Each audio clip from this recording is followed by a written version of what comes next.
Hello, my name is Jessica, and in today's C3 tutorial, we will be talking about the science of flavor. Specifically, what makes two foods taste good together? Turns out, the reason why two foods taste good together or why two foods don't taste good together can all be boiled down to science. So, the first factor that determines whether or not two foods will taste good together is something called flavor aroma. Flavor aroma is the fancy way of saying how a food smells. Scientifically, two foods will pair well together if their flavor aromas match. In this picture is an example of white chocolate and caviar. You might think that this is a really odd food combination and they might not taste good together. However, if you take a look at the ingredients lists for both white chocolate and caviar, there are quite a few chemical ingredients that they have in common. However, if you're like most people and don't want to spend a lot of time reading the ingredients list for every food that you buy, here's a quick, simple grocery store hack that can help you determine whether or not two foods have similar flavor aromas.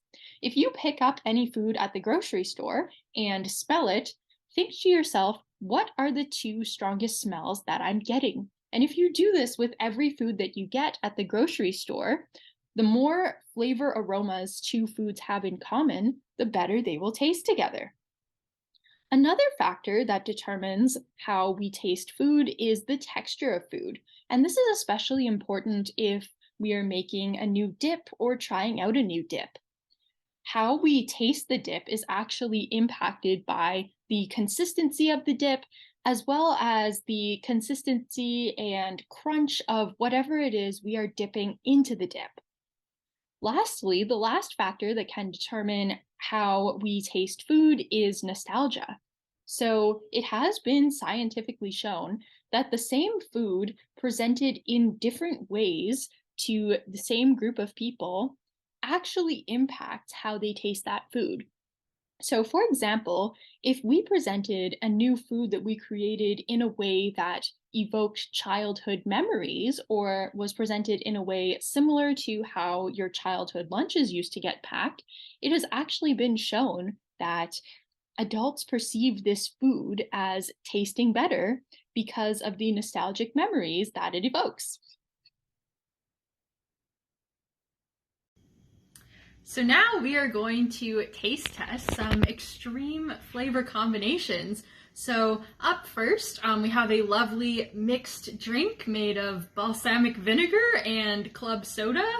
We got this idea off of TikTok, and I think my best guess at the scientific explanation behind this one would be that balsamic vinegar and club soda have a lot of flavor aromas in common. They're both pretty acidic, and there's a slight sweet aftertaste to both of them, which is, I think, why in theory they should pair well. According to TikTok, this should taste like Coke, so we'll see how it tastes.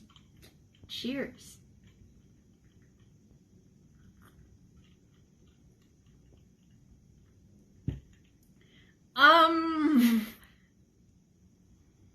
It was not as bad as I was expecting it to be. It definitely doesn't taste like Coke.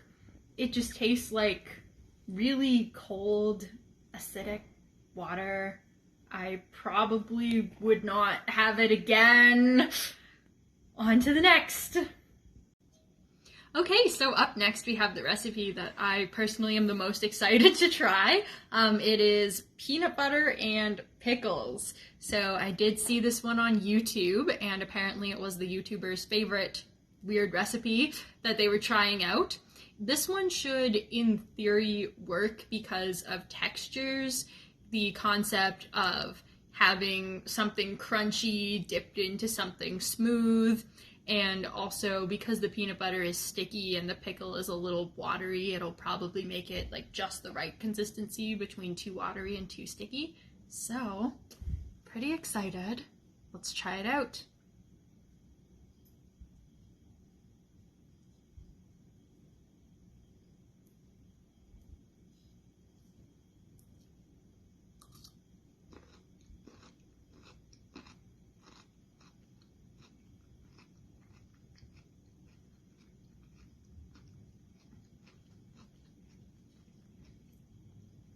This is actually better than I expected it to be.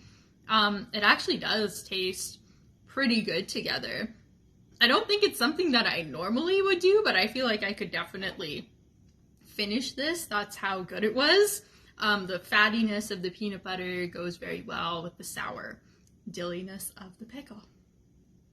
All right, so up next we have the one which I think probably looks the most appetizing, which is coconut flakes, banana, and pesto on a baguette. I'm pretty excited for this one, and I think it should work because there's a mixture of different textures, there's a mixture of sweet and savory, and the baguette provides a nice crunch, so let's try it out.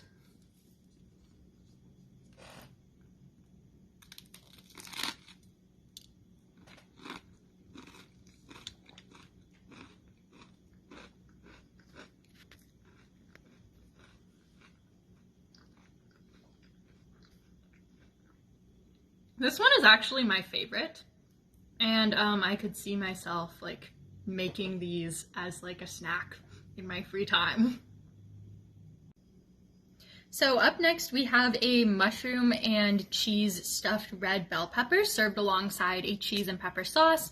I thought that this one might be a good flavor pair because of the combination of savory and fatty, stronger tastes from the mushroom and the cheese with the more subtle, lighter taste of the red bell pepper. So let's try it out.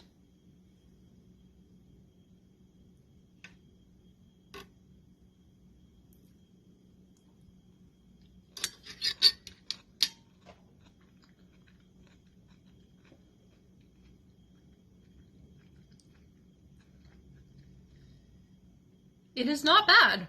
It's something that I might consider serving as an appetizer at a party. Okay, so for dessert, I'm having watermelon with salt, chili powder, and lime. And this is recommended to me by one of my friends. And the reason why this should theoretically taste good is because usually sour and salt pair well together, and now we're adding a little bit of an extra sweetness with the watermelon.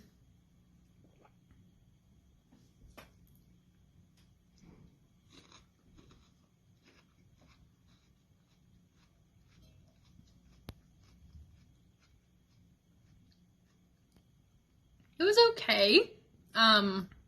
I personally think the extra flavors were a little strong, and I would have preferred to just have my watermelon straight, but I can see how people would like it. All right, so last but certainly not least, we have frozen avocado with salt and pepper. This was also recommended to me by a friend, and it should, in theory, be good because the avocado has a nice, smooth, also savory, rich texture, and the salt and pepper should, in theory, elevate that. So let's try it out.